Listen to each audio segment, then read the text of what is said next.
ไม่มีเหรอมึนงูเป็นอย่างกราบทักทายสบายดีพี่น้อง FC ทุกคนมื้อนี้สามีสิพาทุกคนมาเฮ็ดโอกระดังเค้กอีกแล้วทุกคนมื้อนี้ไป5คนมีนาน่าพี่บุญโกโก้พาแล้วก็สามีทุกคนมื้อนี้เป็นอะไรนะไปติดตามพร้อมกันนะพี่น้องนะ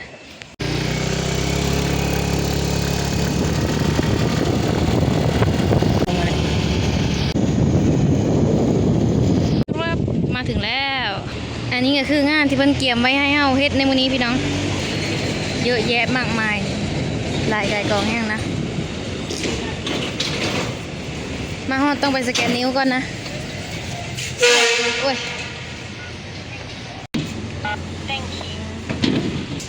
ป้าตู้มาลงมื้อนี้บ่มื้อนี้ตู้มาลงทุกคนงานหลายเลยเนาะกองเต็มหน้าโกดังเลยมาฮอดแล้วก็เดี๋ยวไปเฮ็ดงานก่อนนะทุกคนนะเดี๋ยวตอนพักเบรกสิอัปเดตให้เบิ่งนะทุกคนว่ามื้อนี้เฮาเฮ็ดอีหยังเนาะไม่ต้องใคร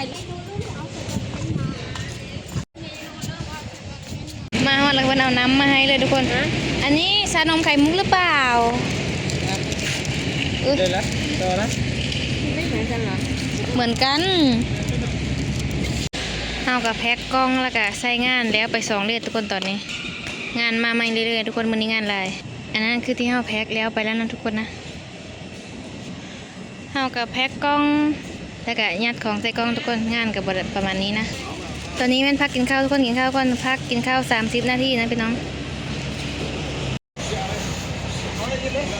นี่อะไร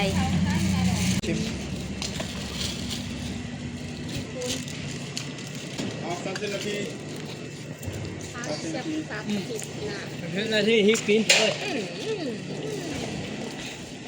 นี่กินข้าว6 โมงทุกคนกินไปกับปกติ7 โมงหรือว่า1 ทุ่มทุกคนเดี๋ยวเรามาล้างมือก่อนนะทวนอะไรเนี่ยล้างมือก่อนกินข้าว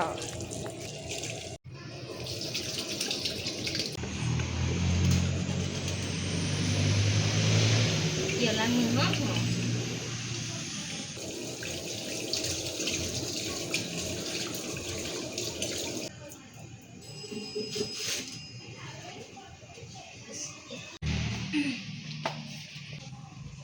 ล้างมือแล้วไปกินข้าวทุกคนอ่ะวันนี้เมนูอะไรโกโก้รู้จักไหมหรือว่ากินเฉยบะหมี่เกี๊ยวบะหมี่เกี๊ยวหมูแดงหรือเปล่า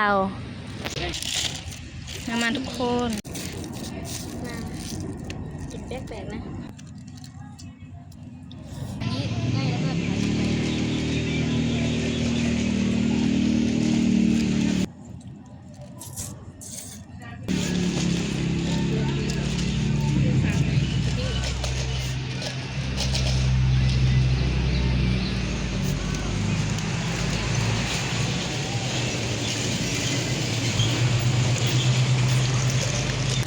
นี่น้ำซุปบ่เฉยๆ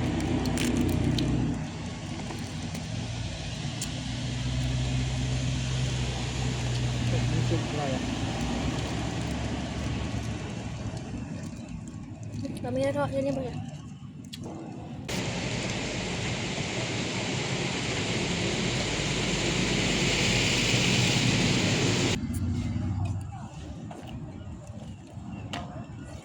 เด็กกินยาช่วยยาต้องปวดอ้วนยาหวานอ้วนไม่เค็มอร่อย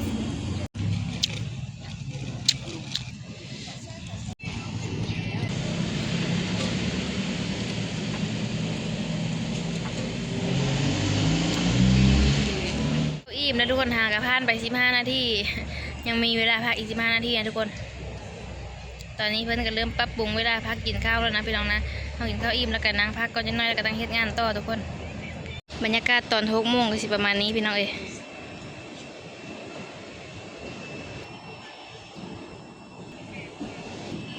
เวลาพักสบาย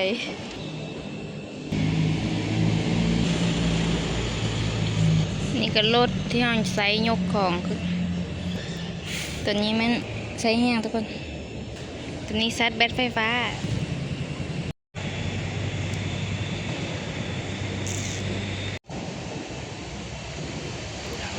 มาเฮ็ดงาน ถึงเวลาแล้วทุกคนวันนี้มีงานต่อนะอันเราบุกต่อเร็วๆ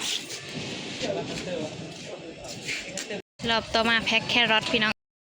อันนี้มะพร้าวห่าวติด SKU ก่อนนะจ๊ะ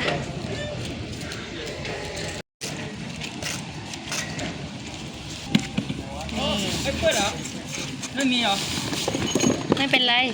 ทำแบบนี้เรื่อย อ๋อ ไหลซุดไปเลย ที่เราเอากระสอบมาใส่ ใช่เศษ2 ตัวตั้งนานแล้ว นอน ๆตอนนี้กะ2 ทุ่มสิ3 ทุ่มแล้วทุกคนเก็บของเข้าในโกดังแล้วนะเตรียมกลับแล้วเนาะวันนี้เลิก3 ทุ่มคือ9นะเป็นอหย่างโดนเหตุงานอยู่ดีกับงอนนี่เค้งแบบว่ามึนๆมึงเป็นอย่างเนาะเมื่อสิอาบน้ำนอนเลยพี่น้องเอ้ยบ่นอนดึกมื้อนี้มึนยังบ่หายเลยตอนนี้นะแบบมึนจังงอนขึ้นมาของแบบมึนแบบใดบ่ฮู้ทุกคนนางเฮ็ดงานอยู่ดีๆก็เป็นแล้วเนาะตอนนี้58 นาทียังเหลือ2 นาทีทุกคนสแกนนิ้วกลับงานมื้อนี้ก็แล้วไปหลายรหัสเติบทุกคนเนาะต่อแล้วก็แครอทแล้วก็มะพร้าวแล้วไป5-6 รหัสเลยทุกคนกับขอบใจพี่น้อง FC เมื่อสักครู่ทุกคนที่ส่งกำลังใจให้สามีและทุกคนเด้ออย่าลืมหนีปะกันนะพี่น้องนะติดตามการเฮ็ดงานของสามีไปโดนอยู่นำกันไปโดนเนาะพี่น้องเดียวเดือนหน้าสามีก็สิกลับบ้านแล้วพี่น้องเพิ่นเฮาแม่นสิมีงานใหญ่นะเดือนหน้านี่ตอนนี้ต้องเก็บเงินก่อนทุกคนเป็นอะไรกะสู้ๆพี่น้อง